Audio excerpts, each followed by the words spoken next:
Hi, this is Robert Kiyosaki, and you're listening to Capital Hacking. This is the most important thing you can listen to today. Great news. So many of our capital hacking community will be together in Arizona in October 24th and 25th to speak on stage at the Alternative Asset Investment Summit, led by Matt Sorensen. Already, that's enough, right? That's all you need is the world famous Matt Sorensen, the leading voice on how to direct your IRA intelligently. How about Mark Kohler, one of the top voices in direct investing? Pace Morby, Robert Helms, your dear Josh here will be there.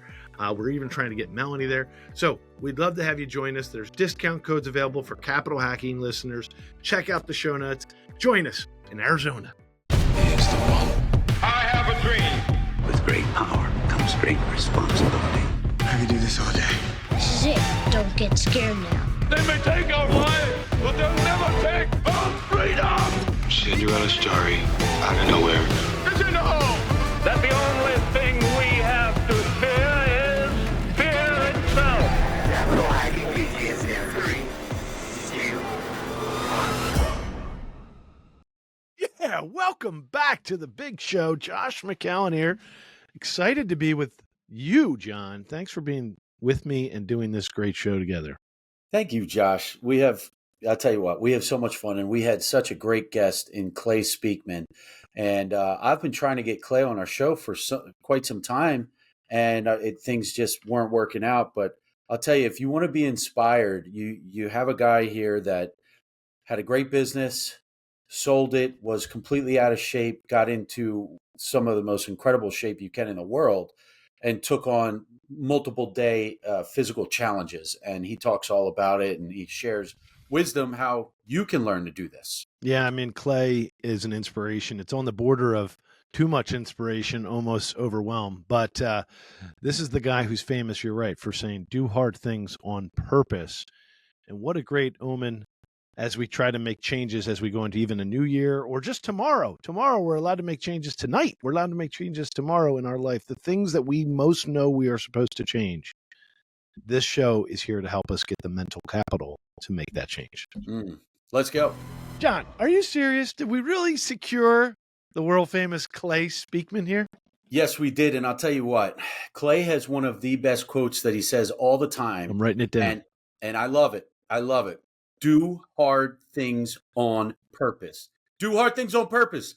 Mr. Epic Grit Games himself, Clay Speakman. Clay, give us a little background on who you are and what you're doing. Been a GoBundance member for 3 years, which is a tribe I know you guys are both in. So that is my new sort of home base of people that I'm inspired by and that I love to pour into. I had a technology company for about 10 years before. I sold a piece of technology to Fidelity Investment Bank, and that was sort of my nice, let's go play and enjoy life for a year. That turned into 2 years. COVID helped me sort of prolong that let's go play. And at the end of those 2 years, I had this sort of new desire for the rest of my life that I only wanted to play with purpose. I didn't want to work again. That didn't mean that I didn't want to make money again, but I didn't want to work again. I just wanted to play with purpose. And I spent the next couple of years just doing adventure racing and climbing mountains and doing Spartan races and triathlons and anything that involved grit, adventure, exploring. And when I joined GoBundance, those are the things I wanted to do with my GoBundance friends. And so I just started inviting people, organizing things to do. And eventually it turned into a little bit of a project here, a little bit of a business there.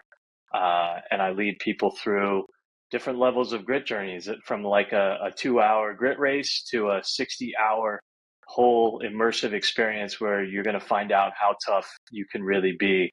And now I've added technology back in so I can scale that experience. So I've taken my love of games and my love of being healthy, and now I've created a gaming platform that's going to launch next year called Health Rocket, where people can play games to improve their health. Wow. So much to learn from you, buddy. But let's break it down. What was this type of software that you sold to Fidelity? Like, was that your background as a coder, or were you a great business developer? How did you get in Yeah, that space? I was never a coder, but I did understand and I could code, but not nearly as fast as I had to be. But what I understood is the need for technology products, what they needed to deliver. I knew how to deploy teams to build them, and I knew how to sell them. So I came out of the concierge and music business early on in my career. I found a need for engagement platforms for software. So our eventual customer was Fidelity, who bought our product for their family office clients. So they needed a product for all their family office customers to come onto that was secure, that was private, that they could build a profile and that they could share and connect with other family office clients. And then Fidelity, as the owner of the platform, could control a lot of the narratives about, hey, these are products and services that we offer. These are our experts that can help you with tax guidance and family planning. But it was really a community for their family office clients and eventually their high net worth clients. It was sort of like a private Facebook platform that they could all connect, share, learn from each other, engage with each other. And one of the tools that we tried to put in there that got nixed was a health challenge area that people could sign up and do health challenges, and it got nixed. And we were kind of bummed about that, but now I'm getting a chance to bring that out as a whole new product in and of itself. Yeah, this is too much cool stuff here for a second. So, if it gets overwhelming, we can all stop and just do some burpees. That'll reset us. Yeah, that's the other thing. So, were you this healthy when you were doing the technology business? No, I was not. I was the typical avatar of a business owner that worked too much, just ate whatever I wanted. I was a weekend warrior. I'd go play basketball or flag football or tennis on the weekends, and I was good enough to be an athlete on the weekends, and I just felt it all week long because I wasn't healthy. I wasn't taking care of my body. I didn't sleep enough, and I didn't have the mindset that I could take control or change my health. And a lot of that mindset difference came when I joined GoBundance and started being around a lot of guys who challenged the mindset that you could be the hero of your own story, you can take control, you can be the CEO of your own health. And I always loved adventure and play in games, but together with that mindset and then the vulnerability to admit what you're bad at and what you need and how to be better at relationships, everything just kind of came together and filled in all the spots that I was lacking. So my introduction, I first met you, I don't know if you remember this, down in Dallas. It was a very small GoBundance event where I think you may have even come as a guest. And I met it was the you. health. It was like a Champions Health event, I think. It was something like that. And you were with Brett and Josh. Josh and I were both there. But then when you joined, so guys, for the listeners, we have a small group of guys, 16 of us, that are part of something called the Daily Sweat. And we check in every day when we work out. It's great accountability. But then you're checking in on the Daily Sweat, and I feel like there was a bunch of snow on the ground, and you were an official or somebody for the Spartan race, and it was some crazy Spartan race. And wherever these people parked, I remember you were having them bear crawl through the snow like half a mile or a mile just to get to the starting line. Yeah, that was the Spartan Death Race. That was a winter edition. So I'm one of the finishers of the Spartan Death Race. And one of the benefits you get if you've ever finished that race is you get to come back. For the rest of your life, you get an invite to come back as an instructor. And so I've been back a few times as an instructor. As an instructor, you're there to motivate, but sort of initiate constructive chaos to all the participants. And that race is a very devious race where you get conflicting instructions, you get unclear things, you get impossible tasks that just aren't possible to do, just to see what happens, just to see what you can do. So yeah, on the Daily Sweat, I did post some of the videos. So yeah, we had people unloading all their gear from their car half a mile from the registration point, and they had to bear crawl all their stuff to registration. There's six people out of the 50 people quit before the event started because they never got registered. So it's a tough event. Yeah. Okay, so there we need to break this down for the uneducated like me. Let's go back to what this is, the Spartan Death Race. What is it? Define that. Tell us what that is. Yeah, a lot of people know the Spartan is a race company. They do 5Ks, 10Ks. They do, they're not fun runs, but they're a lot of people. They have thousands and thousands of people who show up for a 5K or a 10K. And I've done a lot of those. I've done 100 and some odd. of those. But if you want to take it to a next level, then you can do like a 50K version of a Spartan race, which is a 10 or 14 hour event. And then if you want to take it a step further, you show up to an event with a backpack and they have things for you to do for 12 hours and you have no idea what they're going to be. They just send you on special missions, special tasks. Then if you want to take that further, you can do a 24-hour of that version. And then if you really want to go further, then they've got 5-day events like that. And then if you want to go further, they've got the death race, which is show up and maybe 2 to 3% of people will actually make it to the end. And how long will that one take? 70 hours, no sleep, constant chaos, people coming at you from every different direction. The goal is to see how many people they can get to quit. Because it's really like, it's just you're going to find very quickly your boundary of what you can handle. Nobody really dies, but people just quit left and right. Mentally, they quit. Physically, they quit. But that's the goal, is to help you discover where your limit is at. So they feel good if everyone quits, if they feel like they discovered what their weaknesses are and what their true breaking points are. They don't necessarily need people to finish the event, but there's a handful of people who finish every year. Now, is there finishing? Because, okay, is there a finish line, or is it complete? There's just a point. Hours? There's just a point where they say, "Okay, that's it, we're done," and you don't know when it's going to be. There's just no set timeline. You know it's going to be somewhere between like 65, maybe 75 hours.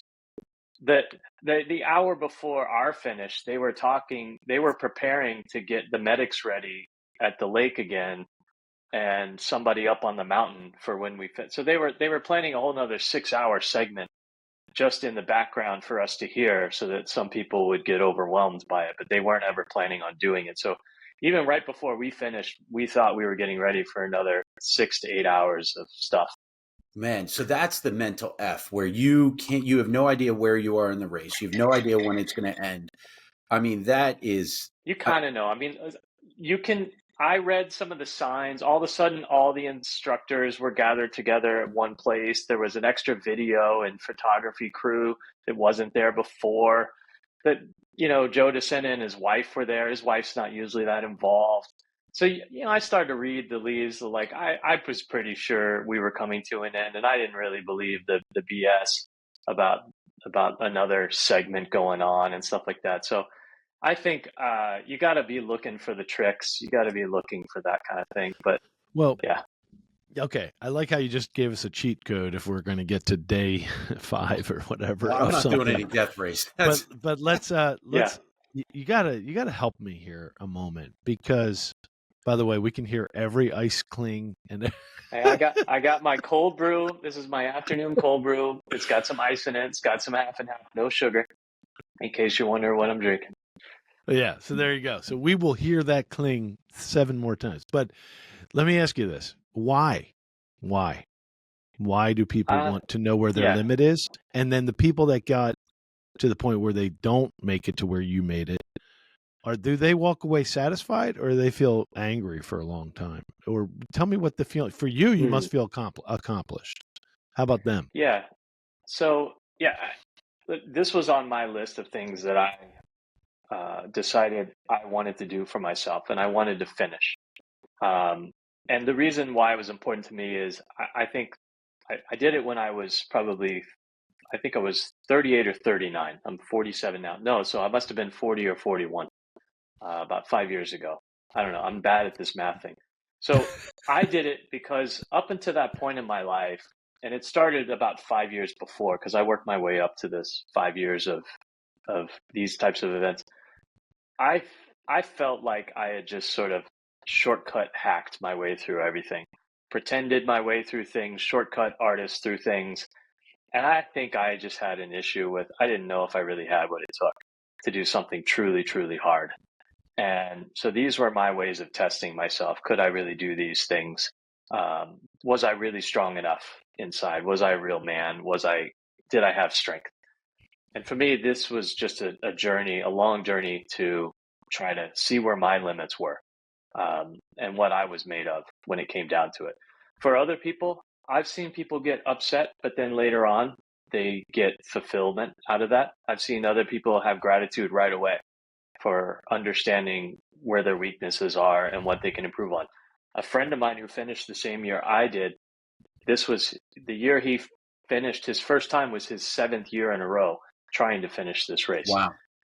And he kept coming back. My rule is if I finish, I never go back, because going back is like a double challenge for the instructors. They don't want to see you finish twice. It almost becomes impossible. It's much better to go back as an instructor and help other people find their breaking points.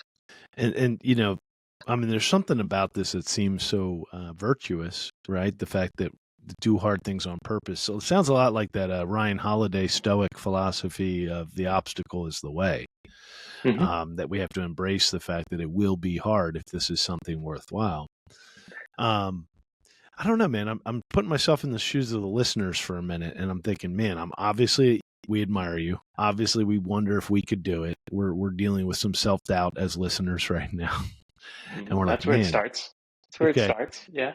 And then we're saying, what will this breakthrough be for the typical person? So for you, what was it like afterwards, Clay? What do you think your mental baggage and or mindset was pre getting into very hard things like this, and after you've accomplished some of them? Like, what's changed in Clay? I think the biggest thing is it slayed the limiting beliefs. When you do something and you accomplish something, it resets the mind to what you're capable of. And now everything that is not as challenging as that thing you've done becomes no excuse zone. So you fast forward to finishing something like the death race, which for me, it was the actual death race. For everyone else, it's something different. And there's levels to work up to. I wake up and I say, I know how to do hard things on purpose. I know how to do something like the death race. So I have no excuses for anything that is not as hard as that. I have no excuses for not doing it, because I know I can do it and I know I can get it done. So it kind of like takes away all the level of excuses that most people get tripped up on, because I don't think I can do that. I don't know if I can do that. I don't know if I have the willpower or whatever. Those excuses don't apply. I know that they're false for me, because I've been to that mountaintop. The challenge is you got to find the next mountaintop, right? Because a hero without another mountain to climb, his story is done. So you got to find the next mountains. So for me, it was getting into a better level of mindset, a better level of emotional, stronger relationships, a better marriage, better father, better husband. All those things took what I learned in my journey of finishing the death race. If I apply what it took for me to finish the death race, those same things drive how to be a better father, husband, how to be a better friend. Hi, this is Melanie McCallan. Josh and I are just so grateful for the many investors who have already joined us at Accountable Equity. Accountable Equity is so much more than a capital group. It's really a community of accredited investors that want to learn and grow together. I just want to personally invite you, if you want to find out more about this type of investment and see if it's right for you and your family, please visit us at accountableequity.com. Hey, it's Hal Elrod, author of The Miracle Morning, and you're listening to Capital Hacking. Enjoy. Yeah, and I'll let John take over in a minute. But what was that advice you gave all of us at the last GoBundance event that we did in Renault Winery, which was about your marriage? Yeah, and this is kind of following in line. I realized at another GoBundance event when the CEO of GoBundance on the stage said, the magic you're missing in your life is the work that you're unwilling to do. And prompted us, Matt prompted us, what is that? Write it down. And I wrote down, to make my marriage amazing. I think I had long held the belief that my marriage should be a good thing, that my wife should be happy and not upset with me.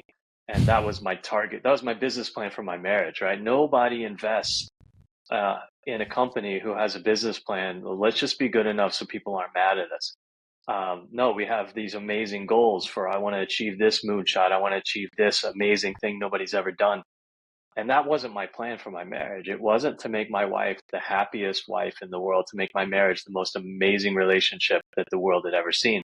And it should be, because that's the biggest potential ROI in my life, is my relationship with my wife. If I get it right, then it pays dividends for an exceptional period of time, and no one else can deliver that kind of return of investment that's worth it to me.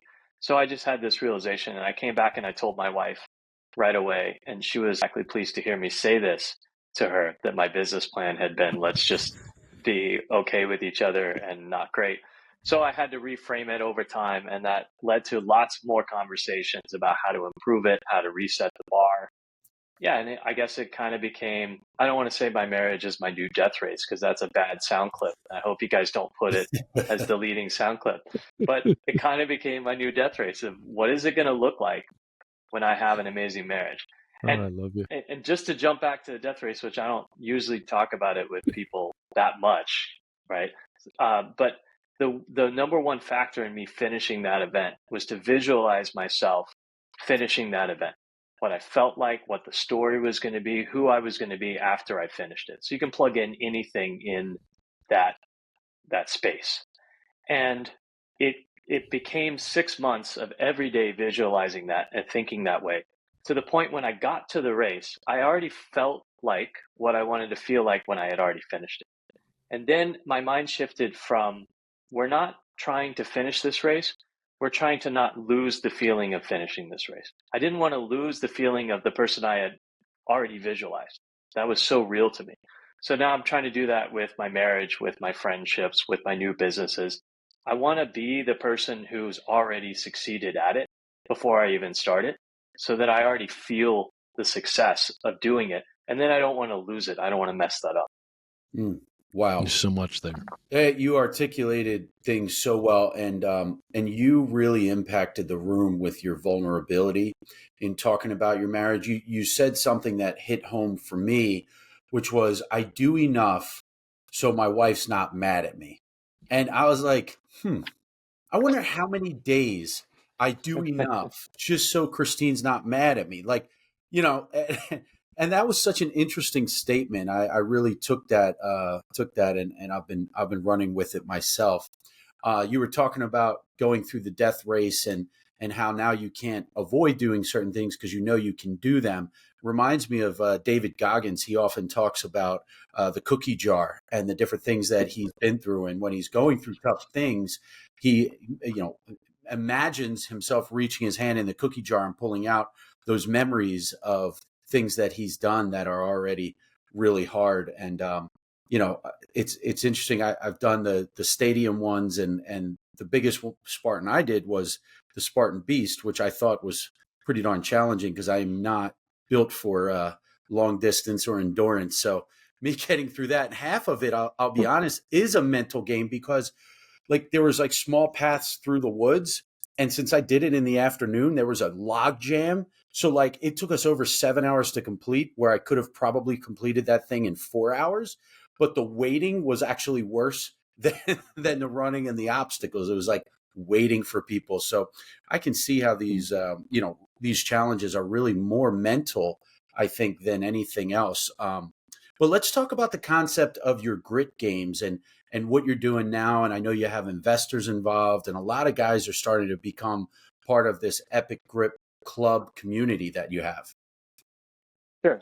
Yeah. So, in playing around with different ways to play with purpose and not work, I created the grit games for GoBundance back in 2021 in Miami as just a way, hey, let's do something gritty and cool as a community. And every year since, I've been asked to come back and do it. And I'll do it again at the third annual time. Will be at the GoBundance Mastermind in Arizona, which in our time here is coming up in a week. I don't know when this will come out, but that's just something that I love to do. It benefits a charity each time. It's not a real business for me, and I just love getting gritty and dirty and strong and courageous with my group and my tribe.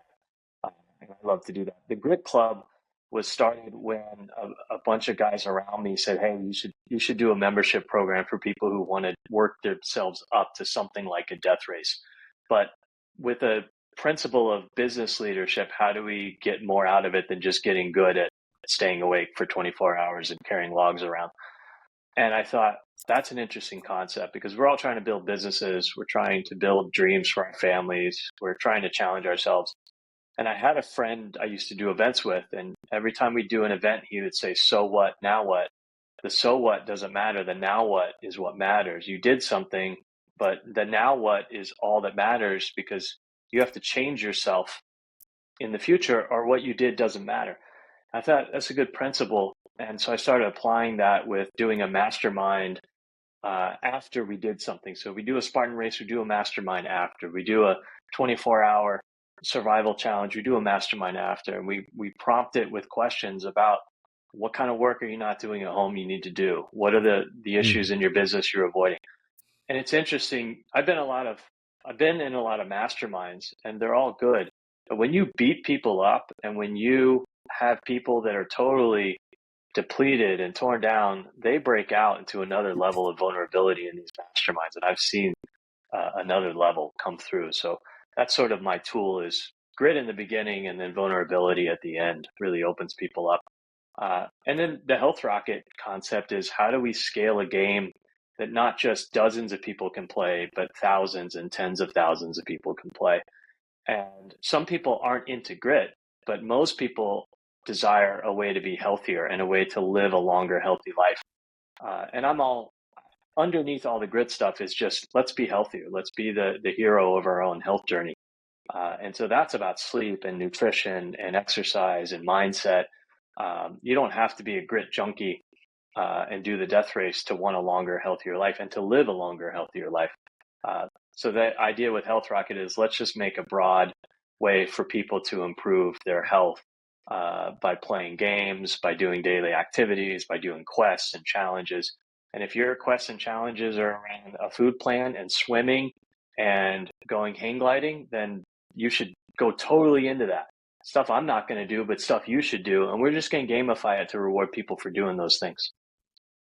Fantastic, man. I absolutely love it. Now, what I'm seeing is, you did an epic grit tour around the U.S. with a bunch of different local chapters with GoBundance. How are you going to scale? Do you plan on having more guys that are, going to be running these grit games and all of this stuff alongside of you? Yeah, the grit tour was just play. I've got a great camper van that I've built out. My wife and I travel in it about a third of the year. We're doing a big New York, Banff, Alaska trip this summer. 245 driving hours is what we're going to be taking on. Whoa. It'll be a 65-day trip. That's the newest adventure we're taking to make our marriage great. Not everyone has to do the Alaska challenge in their marriage, but that's my next one. But the grit tour was a way to go connect with a bunch of GoBundance guys where they lived in their backyards and just give them a little bit of taste of grit, talk about different things that I was passionate about, different initiatives, age-defying health, which I'm on the council for, and then the grit events, and give everybody a little bit of a taste and challenge them. The biggest way we're scaling the new project is with technology. So it's going to be a mobile game that people can play. We're still going to do events to support that. I've got events that are part of GoBundance events, and I've got events that are separate. But the players who use Health Rocket can also get points for going to a local 5K, for doing a Spartan race, for going and doing a triathlon, for riding the bike in their home gym. I mean, it's not a system where you have to come to one of the events that I'm doing. If I'm doing an event and you're there, I'm going to love you for being there. But I know a lot of people have a lot of things going on and not everyone can travel all the time. And it's about putting in the daily work and, doing just the little things you can do, taking on a few big challenges, challenging yourself, but it's got to fit within your lifestyle. And with that business you have now, what will be the economic model? How will it earn a revenue? Yeah, it's going to be a free-to-play model with upgrade to a subscription if you want premium features. So we've all played games like Candy Crush and things like that, and you get hooked, you get addicted by playing for free, and then you get extra bonuses and features by powering up. It's an addictive model, which I'm fine for using an addictive model to get people healthy. So one of the missions of the company is to get people addicted to health through playing games. I know plenty of people who've been addicted to drugs and alcohol, and I know that they've turned around their lives by getting addicted to something that's healthy. A guy like Charlie Engle on the top of my list. Yep, right? he's who came to mind. Yeah. So, there's a great formula that exists for that. There's a lot of scientific research around using games for good. There's a lot known about the positive impacts of that.